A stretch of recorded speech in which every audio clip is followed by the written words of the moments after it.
بہت ساری عورتیں یہ سوال کرتی کہ کیا ہم ایسی کچھ دوائیں کھا لیں کہ جس کی وجہ سے رمضان کا آخری اشرہ ہم پالیں، جیسا کہ اب حیض معلوم ہے آنے والا ہے، اب رمضان کا اشرہ آ گیا اور حیض آ جائیں گا، عید کا موقع ہے، فلاں ہے، تو کیا مانے حیض گولیاں جس کو کہتے ہیں کہ ایسی گولیاں جس کے کھانے سے مینسس اپنا سائیکل چینج کر دیتا ہے، کیا ہم کریں؟ دیکھیے ایسا کرنا جائز تو ہے لیکن پسندیدہ نہیں، دونوں میں ڈفرنس، نہ کریں بہتر ہے۔ لیکن کو بولے نہیں حرام ہے، کیا نہیں حرام، ناجائز ہے، ناجائز نہیں جائز، لیکن بہتر ہے کہ نہ کریں۔ کیوں نہ کریں؟ آئیے ایک واقعہ سن۔ حجۃ الوداع کا موقع ہے، نبی اکرم صلی اللہ علیہ وسلم اپنی 2 ازواج کے ساتھ آپ حج کے لیے گئے۔ روایت میں آتا ہے ایک مائی عائشہ رضی اللہ عنہا، دوسری مائی صفیہ رضی اللہ عنہا۔ مائی عائشہ کو شروعات میں عمرہ، حج سے پہلے جو عمرہ کرتے ہیں اس عمرے کے دوران حیض آیا، اور مائی صفیہ کو خاتمے پر طواف افاضہ کرنے کے بعد حیض آیا۔ تو ایک روایت میں آتا 2 امہات گئی، ایک مائی عائشہ اور ایک مائی صفیہ رضی اللہ عنہما، دونوں۔ اور مائی عائشہ ابھی عمرہ کر رہی تھی، اور روایت میں الفاظ ہے کہ حجۃ الوداع کے موقع پر عائشہ رضی اللہ عنہا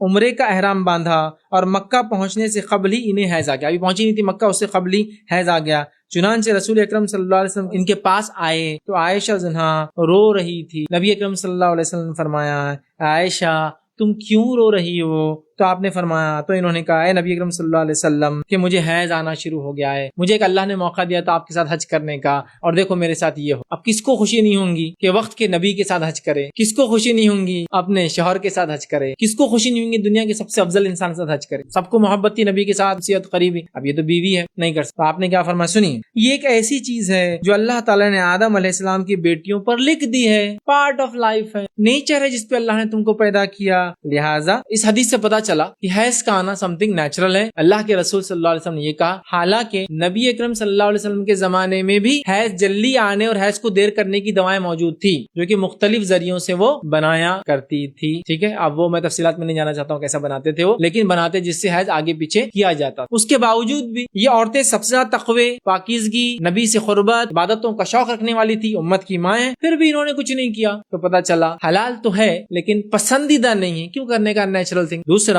میڈیکلی میں آپ کو کہہ سکتا ہوں جب سائیکل کو خامخواہ آگے پیچھے کیا جاتا ہے نا، بہت زیادہ نقصان دہ ہے باڈی، اور خاص طور سے سستے قسم کی دوائیں تو بہت ہی خطرناک۔ ہاں یہ مسئلہ کس کے لیے ہو سکتا ہے؟ ایک ایسی عورت جو حج یا عمرے کے لیے گئی ہو، جانا طے، پرانا زمانہ تو نہیں نا کبھی بھی چلے جاؤ کبھی بھی نکل کے آ جاؤ، جانا طے، آنا طے، گروپ طے، ٹکٹ طے، سب طے، فلائٹ کینسل نہیں ہو سکتی ہے نا، اب لے لے، کیونکہ اس کو بعد میں زندگی چانس دینا، زندگی موت کا کیا بھروسہ، پھر وہ حج عمرے کا موقع ملے نہ ملے، اللہ کی گھر کی زیارت چلے جائے تب تو ٹھیک، لیکن فیئر فیکٹر کی وجہ سے مت لیجیے۔